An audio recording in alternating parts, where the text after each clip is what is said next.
America will return to nuclear testing. About 18 months ago, I released an article about the fact that the world is already in the second Cold War. I lived through the first Cold War. It started due to the incompetence of American leadership following World War II.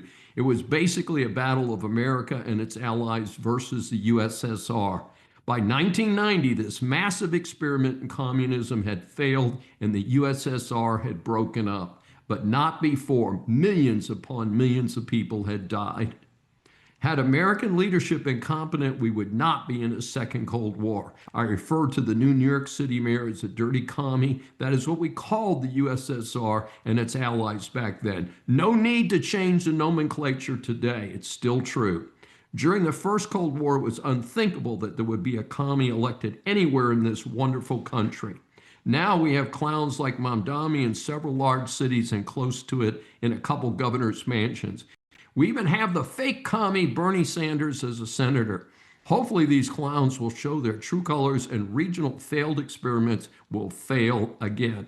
Over 30 years ago, nuclear testing was stopped by agreement. An agreement between the USA and Russia was reached. The two powers were going to gradually reduce the number of nuclear weapons and hopefully save our planet for future generations. The problem with this idyllic picture is that it was a fraud from the get-go. I never believed Russia would play by the rules. Then you have multiple other countries that are now considered nuclear powers. The elephant in the room is that China has been focusing much of its efforts on a large army and nuclear weapon development. Even the joke country, North Korea, may have starving people, but has been making nuclear weapons. The trigger recently was at the Russian test of a nuclear torpedo. This could change the outlook for ocean warfare in the future. Trump, to his credit, did not take the report laying down. He has announced that America will resume testing nuclear weapons again. I endorse this step. Further, we need to make sure that the USA and its allies have the best weapons in terms of destructive power. Of course, wherever you make nuclear weapons, you need the ability to deliver them in multiple formats. In my article, I recommended that America and its allies need to control the seas and outer space. Because of cost and the new axis of evil around the globe, we need reliable allies such as England, Japan, Israel, Argentina, Italy, and Australia that will provide resources and geographic diversity. Obviously, we need to have the latest defensive technology like some form of the Iron Dome that is protecting Israel. The objective is not to have a nuclear war, but as proven in the first Cold War, time to ensure that the commies know that we will blow them off the face of the earth if they start something. The cliche from the first Cold War is assured mutual destruction, or AMD. That is exactly why the whack job running the CCP, Xi, has not tried to take Taiwan by force. In my book, I don't want AMD, I want them destroyed if they start something while the rational folks, Americans and our allies, survive. That's why we need to do better.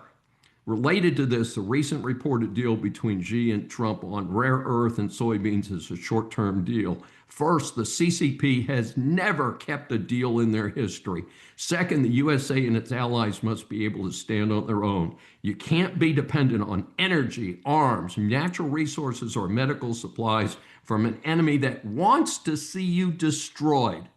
It is that simple. No more America and its allies being suckers. Will there be some short-term costs? Sure, but well worth it. This is Dr. David D. Schein. Thanks for joining me for this special edition of Saving America. Remember, a new Saving America show is aired on the Brushwood Media Network every Saturday at 11 a.m. Eastern Time. Listen on any of the 16 network stations, Apple or Google mobile app, Apple CarPlay, TuneIn, Smart Speaker, and all smart TVs. Find more information at the brushwoodmedianetwork.com. Please be sure to join us each week. We welcome and love your feedback from our growing audience.